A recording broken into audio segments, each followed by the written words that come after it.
The Emerald Tablet, Chapter 8. Once again, they leave the tour. The official tour guide wasn't half as good as Jack. Before long, all of them were bored stiff. "Who's ready to head down to I-4 to look for the hidden passageway Mr. Burton told us about?" Andy asked with a devilish grin. Benjamin looked at Andy and grinned back. "You heard what Celine Dymos just said," Gary said. "Avoid areas not on the main tour. Those levels are off limits." "Let's just try," Heidi said, moving over to join Andy and Benjamin. "I think Gary's right," Iva said. "The sign said the lower levels are closed to the public." "Well, then maybe we won't be able to get down there," Andy said. "And if not, we can just turn around and leave." Andy smiled again, and when Benjamin looked, he was sure the smile was directed toward Iva. Was it his imagination, or was Andy acting a bit odd? Heidi glanced at Benjamin and smiled knowingly, like she'd just read his thoughts, which she probably had. Still, Iva and Gary didn't budge. "Do you always break the rules?" Iva asked Andy. "Do you always stick to them?" Andy asked. "Come on, have a little fun, will you?" Iva glared at him, but she and Gary joined them. When they reached floor I-3, the main staircase they'd been on ended. "See, we can't go any farther," Iva said. She glanced around, looking to see if anyone was watching. "Let's go back." But already Heidi was looking around for another set of stairs and coming up empty. The level was vacant, just a big empty circle with nowhere to go but back up. In the center of the floor, a fancy mosaic decorated the white marble tile. It caught Benjamin's eye, so he walked over to it. It was a large circle, about 10 feet in diameter, with a smaller concentric circle inside it. Connecting the large and small circles were a series of lines spaced about 10 inches apart. Benjamin stared at it. Gary, Andy, Heidi, and Iva walked over to join him. "What are you looking at?" Andy asked. "I don't know. There's something strange about this mosaic, like the light isn't reflecting off it right," Benjamin said. Gary looked at it. "I see what you mean." He squatted down, looking at it from a different angle. "It looks flat to me," he said. He placed his foot on the design and then walked straight across it. "I think it's just for decoration." "I'm not so sure," Benjamin said. He stared at it a while longer, then decided to try something. Nothing ventured, nothing gained. Like he was stepping on thin ice, Benjamin placed his right foot on one of the line divisions. Without a word, he placed his left foot on the next division. His left foot disappeared. After a few more steps, he vanished from his thighs down. "It's a staircase," he said to his friends. "But how could that be?" Gary asked. "I just walked across it and I didn't fall in." Benjamin shrugged. "I don't know," he said. He took a few more steps, now up to his chest in the floor. With 5 more steps, he was gone. Heidi was next, and Andy, Iva, and Gary quickly followed. "Wow! Where are we?" Heidi asked once they all reached the bottom. Unlike the rest of the ornate ruling hall, floor I-4 reminded Benjamin of a hospital, utilitarian and white. "Somewhere we're not supposed to be," Gary said. He looked up the staircase like he wished they were still back on I-3. "So which way do we go?" Benjamin asked. "I think we should go this way," Iva said, pointing to the third hallway on the left. "Why?" Benjamin asked. "They all look the same." Iva shrugged. "It just feels right." "Well, I guess it's as good as any of them," Andy said. He began walking in the direction Iva had suggested. With a shrug, Benjamin and Heidi followed, Gary trailing behind. The farther they walked, the more sub-hallways sprouted off the main one. At Iva's suggestions, they chose a path, first turning left, then right again. Pretty soon the turns and whiteness made Benjamin's head spin. "These all look alike," Gary said. "And isn't it kind of weird that there's no one else around?" Heidi said. "Well, it is off limits," Iva said. "Did you guys just hear that?" Gary asked. "I didn't hear anything," Andy replied. "Me neither," Heidi agreed. "Sure you did. It sounded like someone slamming a door," Gary said. His friends just stared at him. "What, you really didn't hear anything?" He listened. "See, there it is again, except it was a different door, closer this time." "I think you're hearing things," Andy said. "We're the only ones making noise down here." "No, I think I heard something that time," Benjamin nodded at Gary. "How good is your hearing, Gary?" Andy asked. "I can hear a pin drop at the distance of a football field," Gary replied. "I tried some experiments to test it one time." Crazy, Andy thought to Benjamin. He's tested his hearing? Benjamin laughed out loud in response. "What's so funny?" Gary asked. Years of telepathic conversations prepared Benjamin for his answer. "Just nervous, I guess," he replied. "You know, as weak as your mind blocks are, he'll probably be able to read your thoughts soon." Benjamin felt the blood drain out of his face when Heidi's mind sounded in his head.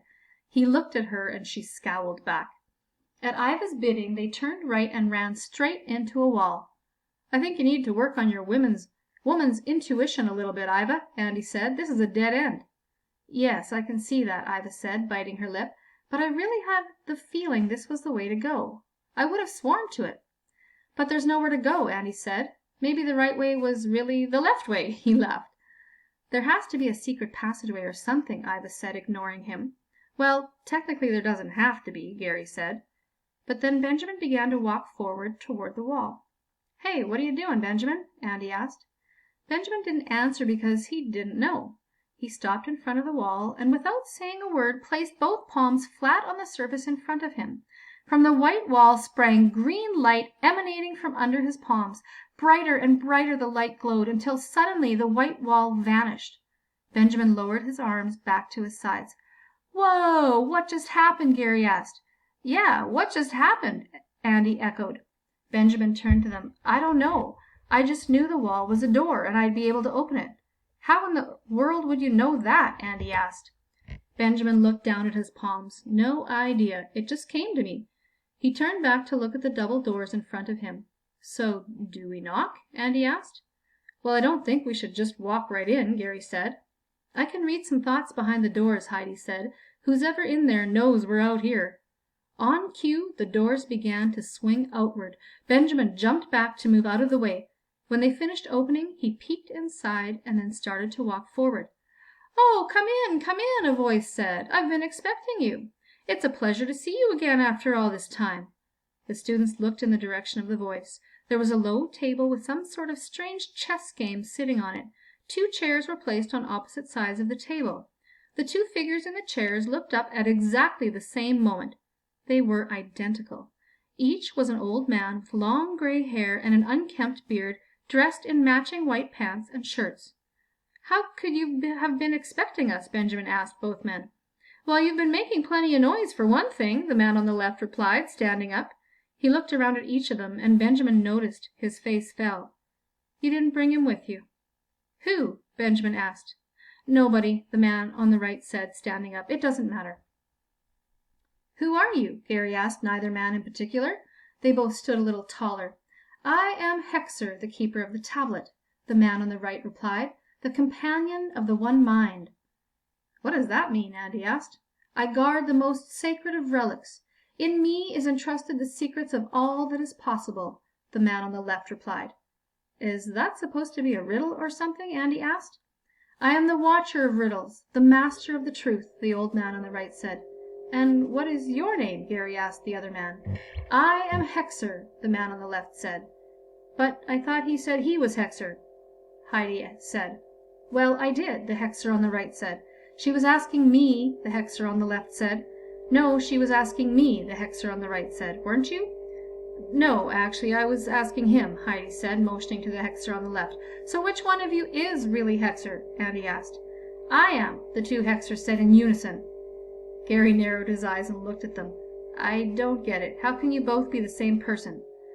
"There haven't always been 2 of us," the Hexer on the left said. "So why are there 2 of you now?" Andy asked. The Hexer on the left opened his mouth to speak, but the Hexer on the right shot him a silencing look. "We don't talk about it," the Hexer on the right said.